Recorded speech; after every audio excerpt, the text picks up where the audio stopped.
हे viewers, सो आज इस video में हम समझेंगे ट्रांजैक्शन क्या होता है। See transaction is a financial event, यानी कि फिनेंस से हम समझ रहे हैं यहाँ पे कुछ पैसों से रिलेटेड होगा, ठीक है।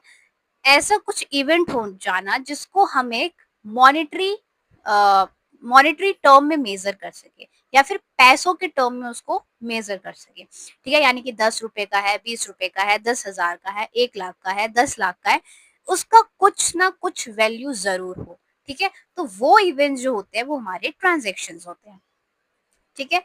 एंड जो हमारा ट्रांजेक्शन होता है ना, उस ट्रांजेक्शन के होने से ना बिजनेस के जो फाइनेंशियल स्टेटमेंट्स होते हैं, लाइक हमारे प्रॉफिट एंड लॉस अकाउंट, हमारा ट्रेडिंग अकाउंट या फिर बैलेंस शीट, उस पर इम्पैक्ट पड़ता है, ठीक है। जैसे कि हमने रॉ मटेरियल परचेज किया, ठीक।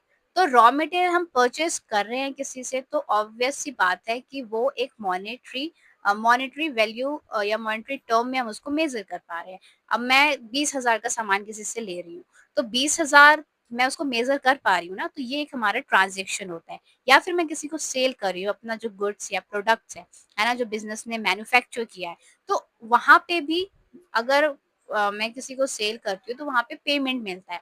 तो पेमेंट हमें कितना मिल रहा है, 50,000, 1 लाख, कितने का मिल रहा है। तो यहाँ पे हम पैसे की टर्म में मेजर कर पा रहे हैं, तो ये भी एक हमारा ट्रांजेक्शन ही होता है, ठीक है। एंड वन मोर थिंग कि ट्रांजेक्शन जो है वो रिकॉर्ड हम एक एविडेंस के बेसिस पे करते हैं। ऐसा नहीं है कि हमारे पास सबूत नहीं है या कोई एविडेंस नहीं है तो हम उसको रिकॉर्ड कर लेंगे। हमें फ्यूचर रेफरेंस के लिए उसको एक एविडेंस रखना भी पड़ता है और उसको एविडेंस के बेस पे रिकॉर्ड भी करना पड़ता है, ठीक है। जैसे कि हमारे होते हैं क्रेडिट नोट, डेबिट नोट, ये सेल्स इनवॉइस या परचेज बिल या रिसीप्ट हो गए। तो ये जितने भी पेपर से रिलेटेड डॉक्यूमेंट्स होते हैं ना, उसके बेसिस पे हम ट्रांजेक्शन्स को रिकॉर्ड करते हैं।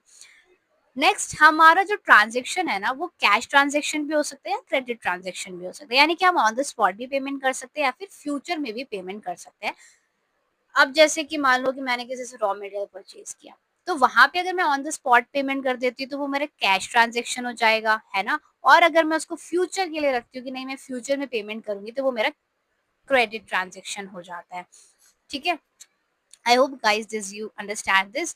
एंड वन मोर थिंग कि एक ट्रांजेक्शन के होने से ना हमारा एसेट या फिर एक लाइबिलिटी पे इम्पैक्ट पड़ता ही पड़ता है, ठीक है। So overall I can say that transaction affects the overall financial statement of the business. It can be a cash transaction or a credit transaction.